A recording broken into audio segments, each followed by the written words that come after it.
que está acontecendo aqui agora? De acordo com os mercados de previsão, né, com a Cauchy, há uma expectativa de que nós vamos levar essa paralisação por 26,7 dias. Por isso que eu perguntei para o ADM, no começo da live, qual que era a expectativa dele de dias que o governo ele pode ficar paralisado. Então, de acordo com o mercado de previsão, os mercados agora prevêem que a paralisação do governo dure aproximadamente 27 dias. E se ela realmente durar 27 dias, seria a segunda paralisação mais longa já registrada na história dos Estados Unidos, atrás apenas da de 2018 para 2019, que coincidentemente foi também, ADM, no governo Trump. Que delícia, né?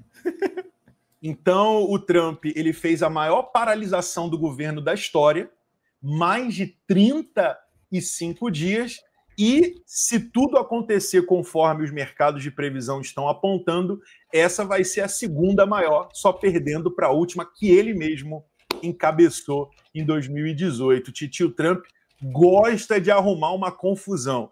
E é aquilo, cara, o negócio do Trump é o jogo da manipulação. Ele vai apertando, apertando, apertando, apertando, apertando. Quando ele vê que não dá mais para apertar, ele solta. Ele fez isso com as tarifas, ele fez isso com tudo que ele fez do início do governo até o presente momento, até no conceito do fim do conflito no Oriente Médio, foi da mesma forma. Ele vai apertando, apertando, apertando, apertando, até ele ver onde não dá. Aí ele vai e solta.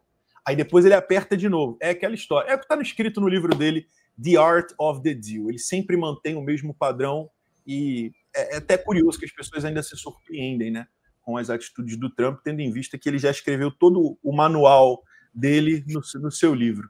E aí o que Agora, acontece? Yuri, para você não perder o contexto, não querendo mudar o contexto, nada. Mas, Yuri, a gente está aí com 1.300 pessoas aí ao vivo, né, nos dois canais. E eu quero já te fazer uma pergunta rápida. Você já deu uma empurrada hoje no like aí? Deixa eu ver aqui. Vamos fazer o seguinte, eu vou deixar um like no teu canal, vou pegar aqui minha conta agora, vou pegar meu celular aqui agora. Vou deixar o like no teu canal, vou dar uma empurrada aí no like do teu canal e você dá uma empurrada no like do canal aqui também. Pode ser? Vou entrar no seu canal agora. Estou entrando aqui no seu canal e vou deixar o like aqui para você no seu canal. Tá aqui. Toma ali like. E será que o pessoal já deu a empurrada no like hoje? Pô, pelo amor de Deus, mano. Beleza. Pô, tá faltando like pra caramba, pô. Empurra o dedo no like aí, pessoal. A gente pede o like, turma, sabe de quê? Porque faz com que o nosso conteúdo seja ranqueado no YouTube. Tem um monte de gente fazendo live, de um monte de coisa. Pô, quando você ajuda, você faz essa troca, né, entre a gente aí. Pô, faz um troca-troca com a gente aí no like aí. A gente tá dando para vocês conteúdo, dê pra gente aí o like aí, pô, já ajuda demais, né?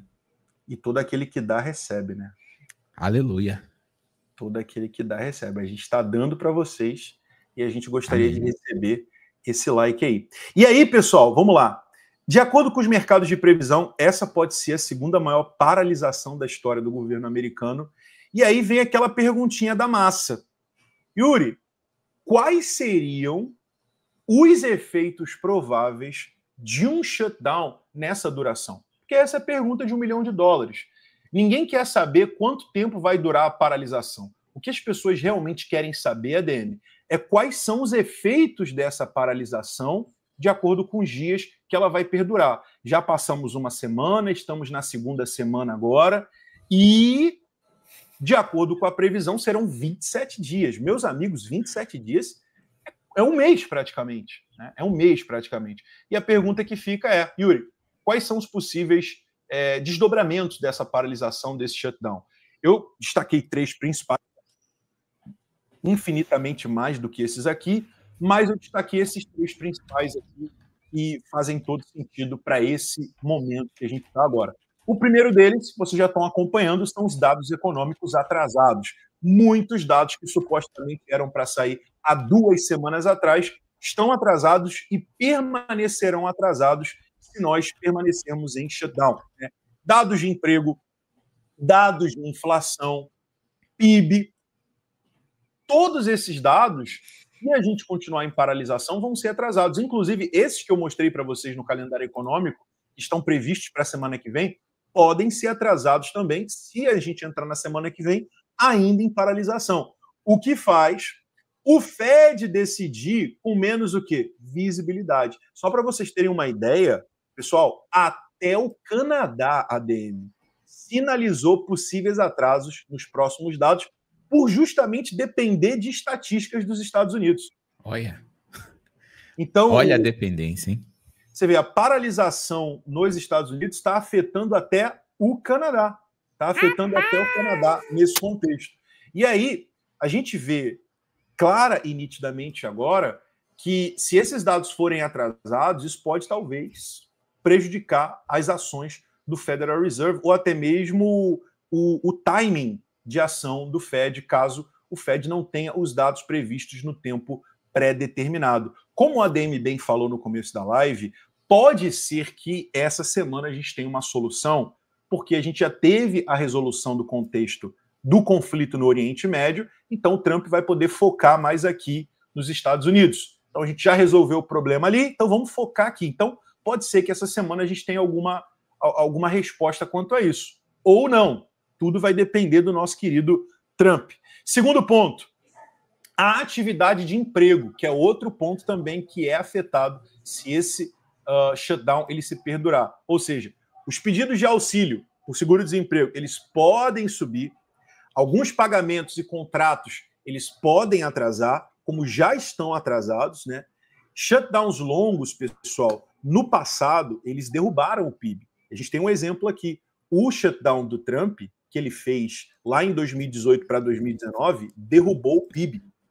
O PIB caiu assustadoramente naquele período, e isso pode ser um reflexo visto agora também. ADM, eu falei sobre isso alguns dias atrás, se eu não me engano foi na segunda-feira ou foi na sexta-feira da semana passada, que muitas pessoas estão falando que esse shutdown ele pode ser, de certa forma, até proposital pelo governo americano para propositalmente enfraquecer a economia para viabilizar mais cortes na taxa de juros.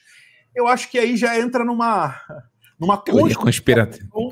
Aí já entra numa conspiração, mas, enfim, eu já não vou entrar nesse mérito aqui, mas muitas pessoas levantaram essa possibilidade, né? Mas, querendo manipular ou não, indireta ou diretamente, um shutdown dessa proporção que traga uma desaceleração econômica, de fato, vai colaborar para enfraquecer a economia e vai colaborar para mais cortes na taxa de juros, ainda que não seja proposital. E o terceiro ponto, os mercados financeiros. Então, os dados econômicos são atrasados, a atividade de emprego ela é reduzida, muitos pedidos por auxílio podem ser efetuados, pagamentos atrasados, gente sendo mandada embora. E o terceiro ponto, que é como que o mercado financeiro ele pode reagir. Pessoal, alguns bancos, como o próprio JP Morgan, eles veem esse impacto econômico como algo modesto. O JP Morgan já falou que esse período de shutdown, ainda que perdure por mais de 20 dias, ele vai ter um impacto modesto, não vai ser nada extraordinário na economia. É claro, se ele não se prolongar demais. O principal risco no contexto para a gente é a incerteza crônica que a gente tem quanto à política fiscal e macroeconômica, e não, de certa forma, o choque imediato causado por esse shutdown. Até porque, ADM, normalmente, quando a gente sai de um shutdown, a gente tem aquele período de pagamentos de retroativos. Então, as pessoas que ficaram sem receber, elas vão receber novamente. Então, a gente tem aquele efeito rebote. A gente paralisa por um tempo, mas depois volta a compra, volta a entrada, volta a galera a receber dinheiro e as coisas se normalizam. Normalmente é assim que funcionam as coisas, né? E aí... E talvez até com uma velocidade maior, né? Sim, com certeza. Pessoal, parte do mercado, a maior parte, eles leem esse shutdown como um leve empurrão pró-liquidez, tá? Pró-liquidez futura. Mas o consenso é que esse é um efeito, obviamente, secundário, que vai depender dos juros e do dólar. Então a gente tem que ficar de olho como que vai ser o corte na taxa de juros, como que o dólar vai performar nesse contexto, mas o mercado vê o shutdown como um empurrão para a liquidez. Por quê, Yuri? Porque sempre, tá? Isso aqui é sempre, depois de um shutdown, nós temos um acordo fiscal.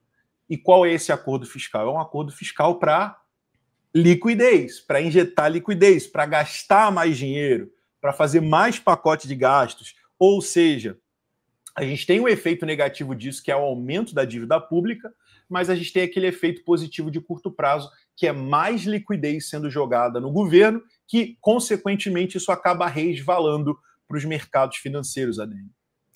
Boa.